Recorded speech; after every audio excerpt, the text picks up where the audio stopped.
사도신경하심으로 우리의 신앙을 고백하겠습니다.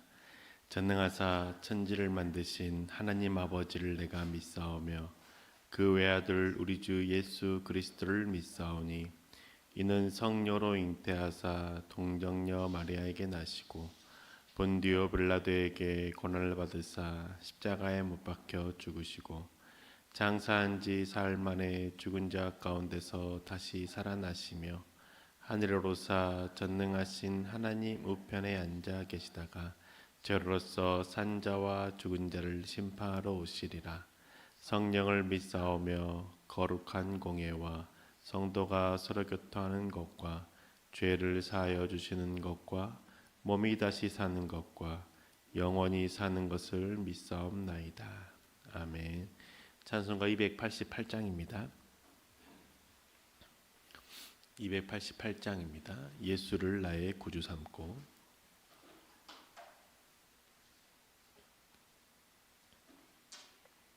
함께 찬양하시겠습니다.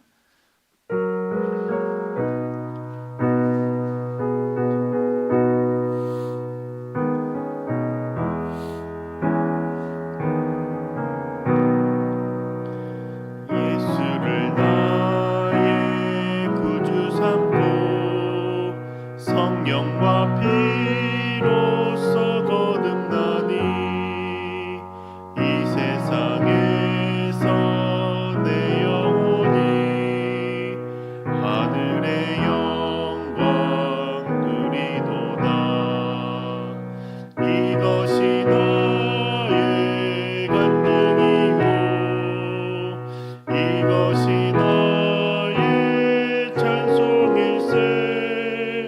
나 사는 동안 끊임없이 구주를 찬송하리로다. 온전히 주께 맡긴 내 영 사랑의 음성을 듣는 중에 천사들 왕래하는 것과 하늘의 영광 보리로다.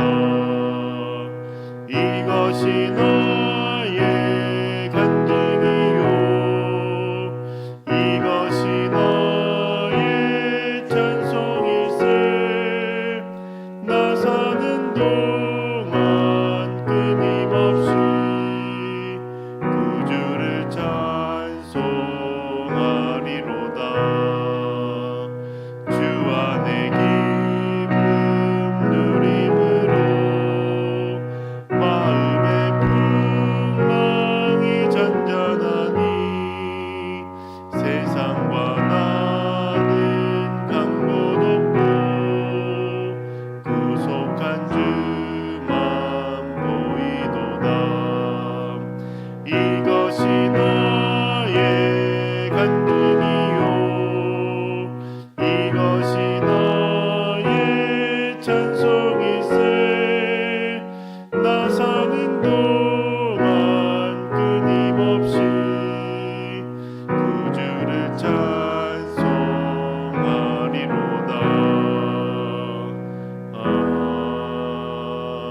아멘. 오늘 우리 주일 하나님 말씀은 신명기 1장 21절에서 26절의 말씀입니다. 신명기 1장 21절에서 26절의 말씀 함께 읽겠습니다. 보십시오. 주 당신들의 하나님이 주신 땅이 당신들 앞에 있습니다. 주 당신들 조상의 하나님이 당신들에게 말씀하신 대로 올라가서 차지하십시오. 두려워하지도 말고 겁내지도 마십시오. 그러나 당신들은 다 나에게 와서 이렇게 말하였습니다.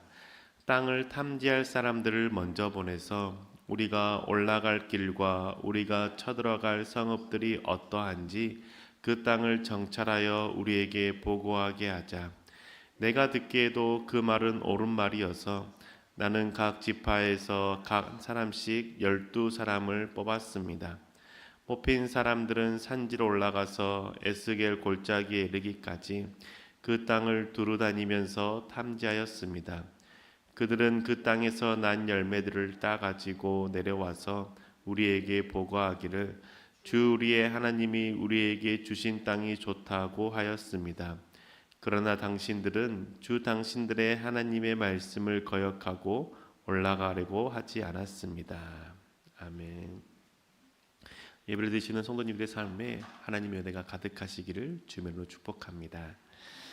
신앙생활하는 데 있어서 어려움이 있다면 믿음으로 반응하는 것이라고 생각합니다.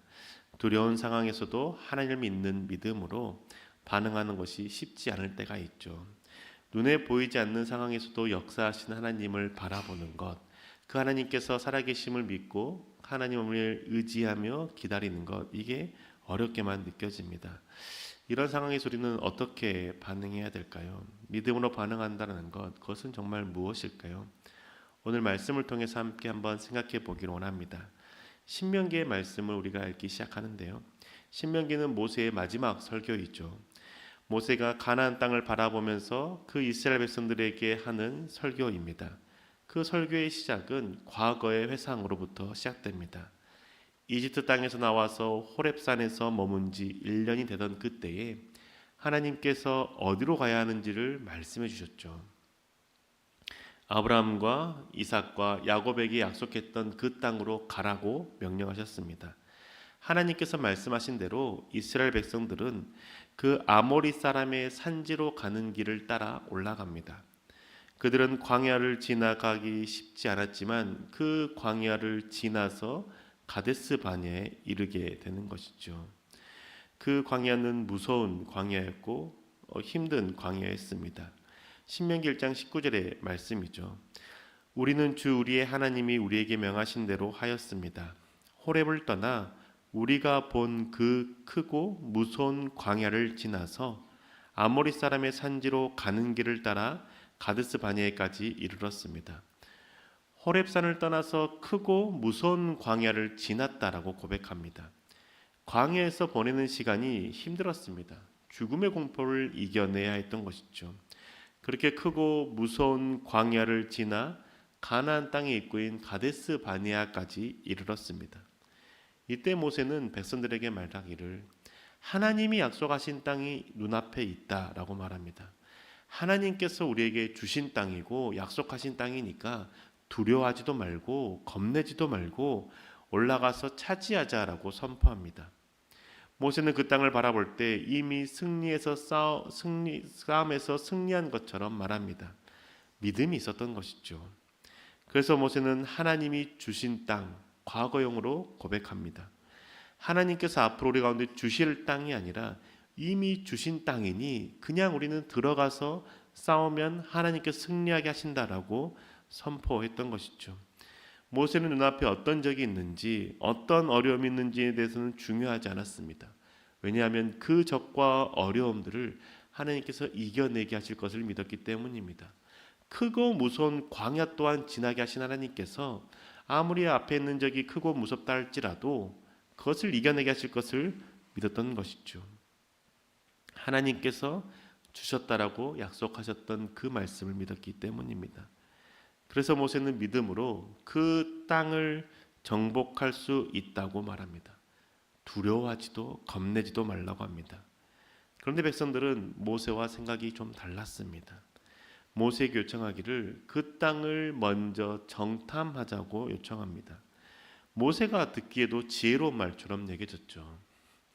그래서 모세도 그들의 의견을 수용해서 지파별로 한 명씩 정탐할 사람들을 뽑아서 그 가나안 땅을 정탐하게 했습니다. 그들이 제안할 때에는 하나님께서 우리 가운데 주신 땅을 어떻게 정복할 것인지 땅을 살펴본 다음에 앞으로 나아가자라고 말했던 겁니다. 그 땅을 올라가는 길이 어떠한지, 그리고 그 성읍들이 어떠한 상황 가운데 있는지를 먼저 살펴보고 파악하자라고 말하는 것이죠. 그래서 가나안 땅에 들어가는 것에 대해서 먼저 정탐을 하자고 했던 그 제안은 백성들이 그 정탐함으로 해서 그 백성들 상대방을 무서워하는 마음이 있었기 때문이 아니라 하나님의 주신 땅, 우리가 하나님이 약속한 대로 올라갈 건데 어떤 길로 어떻게 정탐할 것인지에 대한 전제를 깔고 정탐하는 하자고 얘기했던 것이죠. 그렇기 때문에 백성들이 모세에게 제안했던 그 제안은 믿음이 없는 제안이라고 말하기 어려운 겁니다. 처음부터 그 땅의 상태를 보고 올라갈지 말지를 결정하자고 했다면 그들은 믿음 없는 상태에서 제안한 것이겠죠. 하지만 우리는 올라갈 것인데, 반드시 올라갈 것인데 어떤 길로 올라갈지를 정탐하자라고 말했던 것이죠. 그래서 정탐꾼을 보냈습니다. 근데 그 정탐꾼이 와서 하는 보고를 듣고 그들의 마음에 불신이 심어진 것이죠. 왜냐하면 정탐꾼들이 하는 보고를 듣고 그들의 마음 가운데 그 백성들을 향한 두려워하는 마음이 생겼기 때문입니다. 정탐꾼이 와서 보고한 내용이 크게 무엇입니까? 두 가지였습니다. 하나는 그 땅이 정말 좋은 땅이다. 그 땅에 먹을 것이 풍성하다. 열매가 정말 많다. 기름진 땅이다. 부족함이 없다라고 보고했습니다. 하지만 또 다른 한편으로 보고는 그 땅의 백성들은 좋은 것을 먹어서 그런지 힘이 세고 크다. 그리고 성벽은 하늘 높을 듯이 높이 솟아있다.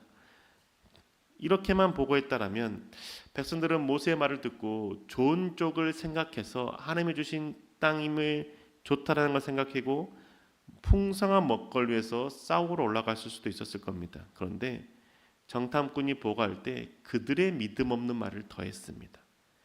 그 백성들은 거인족과 같고 우리는 메뚜기 떼와 같다라고 말하죠.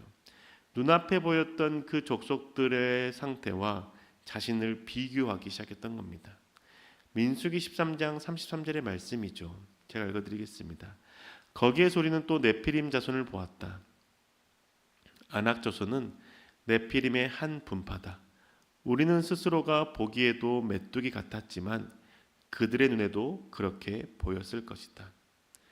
백성들이 보고하기를 그 땅은 거인족, 그런데 그들이 보기에 우리가 메뚜기처럼 보였을 것이다. 우리가 봐도 그들에게 비교하면 메뚜기처럼 보였다라고 이야기합니다. 정탐꾼은 거인족보다 더 크신 하나님을 보지 못했습니다. 눈에 보이는 것만 보고 눈에 보이는 자신을 비교했던 것이죠. 눈에 보이진 않지만 놀라운 일을 행하셨던 그 하나님을 보는 믿음이 없었던 겁니다. 눈앞에 보이는 거인족을 보고 자신의 초라한 키와 모습, 행색을 보고 그 땅을 정복할 수 있다는 믿음이 사라져버린 것이죠. 이 정탐꾼의 믿음 없는 말이 더해진 결과 백성들의 마음에 두려움과 공포가 생기기 시작했습니다. 그걸 사로잡혔던 것이죠. 올라가서 싸운다면 우리는 거인족에 죽을 것이다. 제대로 싸우지도 못하고 거인족에게 멸망당할 것이다라는 생각이 가득해졌습니다. 이 생각이 여기까지 미치게 되자 하나님께서 주신 축복의 땅, 하나님께서 약속하신 풍성한 땅이라는 것은 사라지고 그 땅은 죽음의 땅으로 바뀌기 시작했습니다. 하나님께서 우리를 가나안 땅을 인도해 주신 것, 이집트의 소리를 이끌어 주신 것은 축복의 땅으로 인도하시기 위한 발걸음이 아니라 그 무섭고 힘든 광야를 지나 결국은 죽음의 땅으로 이끌고 갔다라는 생각까지 여기게 된 것이죠. 부정적인 마음이 속에 자리 잡자 그 생각들이 꼬리에 꼬리를 물면서 하나님의 약속 또한 사라져 버린 겁니다. 하나님께 주신 복은 온데간데 없이 사라지고 고통과 아픔만 주는 하나님만 생각하게 되는 것이죠. 그래서 이들은 장막에서 하나님을 원망하는 소리를 쏟아내기 시작했습니다. 신명기 1장 27절의 말씀이죠. 당신들은 장막 안에서 원망하면서 말하였습니다. 주님께서 우리를 미워하신다. 아모리 사람의 손에 우리를 내주어 전멸시키려고 우리를 이집트 땅에서 이처럼 이끌어내셨다. 백성들은 하염없이 두려워합니다. 하나님을 원망합니다. 하나님의 그 사랑, 하나님의 그 인도하심을 부정하는 것이죠. 복을 주기 위해서 좋은 땅을 인도하기 위해서 내신 하나님의 그 사랑의 손길을 자신들을 죽이기 위해서 이끌어냈다라는 저주의 손길로 생각해 버립니다. 말도 안 되는 생각을 하면서 슬퍼하는 것이죠. 이렇게 된 이유가 무엇일까요? 하나님께서 우리 가운데 주신 땅이 약속의 땅이고 복의 땅이라는 그 사실을 잊어버렸기 때문입니다. 그런데 그 약속을 잊어버린 이유가 무엇이죠? 자신들이 하나님께서 우리에게 주신 땅이라면 자신들이 그 땅을 차지할 수 있을 만한 땅이어야 된다고 생각했기 때문입니다. 그 땅의 주민을 살펴봤을 때 누가 봐도 허약해야 했으면 그 성벽은 누가 봐도 넘기 쉬운 성벽이어야만 했다라고 생각했던 것이죠. 하나님이 우리에게 주셨다라면 그 주신 땅은 우리가 쉽게 얻을 수 있는 땅이어야만 된다라고 생각했다는 것이죠. 하나님의 약속이라면 그 약속을 이루는 과정 또한 쉬워야만 된다라고 생각했기 때문입니다. 그렇기 때문에 그들은 그 약속하신 땅이라고 생각했던 그 땅에 들어갔는데 너무 백성들이 크고 성벽은 너무 높이 솟아져 있으니 정말 우리에게 주신 땅 맞아? 우리는 싸울 능력도 없고 우리는 힘도 없는데 이 땅을 정복할 수 있어? 라는 불신이 생겼던 것이죠. 자신이 하나님의 약속을 이루어가야 될 때 필요한 그 수고들은 생각하지 않고 하나님이 주신 땅이라면 그 얻는 과정도 쉬워야 된다고 생각했던 것이죠. 그런데 하나님께서는 그렇게 일하시지 않죠. 하나님께서 일하실 때는 하나님께서 약속하신 땅이라 할지라도 그 땅 가운데 백성들이 믿음으로 그 땅을 향해 나아가기를 원하셨던 겁니다. 약속하신 땅이 얼마나 좋은지를 보았다라면 그 좋은 땅을 차지하기 위한 수고 또한 하기를 원하셨던 것이죠. 그런데 그 수고 생각보다 어려운 것이 아닙니다. 어려워 보일 뿐입니다. 고생하는 것이 아닙니다. 고생하는 것처럼 보일 뿐입니다. 왜냐하면 그 수고를 하기로 결정한다라면 일하시는 분은 하나님이시기 때문입니다. 내가 그 수고를 다 하나하나 해야 되는 것이 아니라 하나님께서 그 수고의 결단 가운데 일하심으로 그것을 취하게 하신다는 것이죠. 백성들은 하나님 일하심에 대해서 생각하지 못했던 겁니다. 그런데 모세는 생각했습니다. 그래서 모세는 백성들에게 너희가 지금 두려워할 것이 아니다. 하나님께서 이집트 땅에서 어떻게 이끌어내셨는지를 생각해봐라. 너희들이 한 것이 있니? 하나님께 다 하시지 않았니? 라고 설명하고 설교했던 것이죠. 그 말씀이 신명기 1장 30절의 말씀입니다. 당신들 앞에서 당신들을 인도해 주신 당신들의 하나님은 이집트 땅에서 당신들이 보는 앞에서 당신들을 대신하여 모든 일을 하신 것 같이 이제도 당신들을 대신하여 싸우실 것이요. 하나님께서 너희들을 대신해서 싸우셨던 것처럼 지금도 싸울 것인데 왜 두려워하느냐라고 말하는 겁니다. 그것을 기억해야 되지 않겠냐라고 말하는 것이죠. 그런데 백성들은 그 말을 믿지 않았습니다. 잊어버린 것이죠. 오히려 정복할 수 있다라는 여호수아의 갈렙의 말을 듣고 그들을 돌로 쳐 죽이려고 했습니다. 두려움에 사로잡힌 결과 믿음은 사라져버렸고 여호수아의 갈렙의 그 믿음의 말은 자신들 향해서 죽으러 가자라고 말하는 것처럼 들렸기 때문이죠. 그 결과 백성들은 40년을 광야에서 보내야만 했던 겁니다. 하나님의 말씀을 믿는 믿음으로 반응할 때 우리에게 필요한 건 무엇입니까? 하나님께서 약속하신 것을 내가 보는 것, 성취할 때 그 과정이 내 생각과 다를 수 있다는 것을 받아들이는 겁니다. 믿음의 길을 걸어갈 때 내가 생각하는 것과 내가 바랬던 그 길과 다르게도 인도하실 수 있다는 그 하나님의 일하심을 인정하는 것이죠. 조금 두렵게 여겨지고 아닌 것 같이 여겨지는 상황 가운데서도 하나님께서는 일하시고 계신다는 사실을 믿고 견디는 겁니다. 그 믿음이 있을 때 하나님께서 일하시는 것을 볼 수 있는 것이죠. 자녀가 하나님을 믿지 않고 교회를 다니지 않는 모습에 속상하고 마음이 아프십니까? 하나님께서는 구원을 위해서 기도하는 그 기도, 하나님이 원하시는 기도이기 때문에 반드시 들어주시고 응답하신다라고 약속해 주셨습니다. 그렇다면 자녀를 위한 그 구원의 기도, 배우자를 위한 그 구원의 기도, 하나님께서 들으시고 응답해 주시는 것이죠.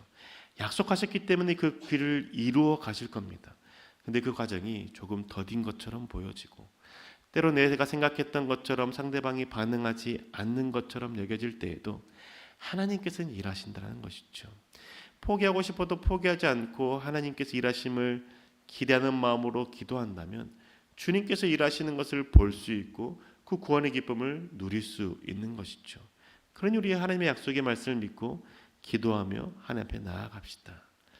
사랑하는 교회 여러분, 믿음으로 반응하는 것, 그것은 내 뜻대로 되지 않을 때 필요한 것이 아니겠습니까? 내 뜻과 내 생각대로 될 때 믿음은 필요하지 않습니다. 그냥 그 일이 이루어지고 있기 때문이죠. 그런데 내 뜻대로 되지 않을 때 그때 필요한 것이 우리의 믿음입니다. 두려움을 떨쳐버리고 하나님께서 어떻게 이루어 나가실지에 대한 기대하는 마음으로 주님을 바라보고 주님께 나아갑시다. 주님께서는 반드시 일하시고 이루실 것이기 때문입니다. 두려움과 불안함 속에서도 일하실 하나님을 신뢰함으로 하나님께 믿음으로 반응하는 저와 여러분 되시기를 주님으로 축복합니다. 기도하겠습니다. 주님, 우리는 하나님께서 일하심을 보았음에도 불구하고 때로는 두려워 하나님께 나아가지 못하는 연약한 존재들입니다. 하나님, 우리를 긍휼히 여겨 주셔서 하나님, 우리의 마음 가운데 믿음을 심어주시고 우리의 마음 가운데 생기는 그 두려움과 불안함, 불신의 마음들을 떨쳐내 주시옵소서. 하나님, 그래서 하나님께서 약속하신 것을 이루어 가시는 것을 기다리며 기대하며 주께 나아가는 믿음의 백성들 될 수 있도록 인도하여 주시옵소서. 하나님의 약속의 말씀을 바라보게 하여 주시고 눈앞에 보여지는 우리의 뜻대로 되지 않는 그 상황들에 대해서도 하나님께서는 반드시 일하심에 대해서 믿고 견디며 주께 구하는 믿음의 길을 걷는 저희들 될 수 있도록 인도하여 주시옵소서. 하나님, 그래서 주님께서 이루시는 것을 보게 하여 주시고 주님께 간증하며 주님께 영광 돌리는 길을 걸어갈 수 있도록 함께하여 주옵소서. 역사하신 우리 주 예수 그리스도의 이름으로 기도합니다. 아멘. 하늘에 계신 우리 아버지여, 이름이 거룩히 여김을 받으시오며 나라의 마옵시며 뜻이 하늘에서 이룬 것 같이 땅에서도 이루어지이다. 오늘날 우리에게 일용할 양식을 주옵시고 우리가 우리에게 죄 지은 자를 사하여 준 것 같이 우리 죄를 사하여 주옵시고 우리를 시험에 들게 하지 마옵시고 다만 악에서 구하옵소서.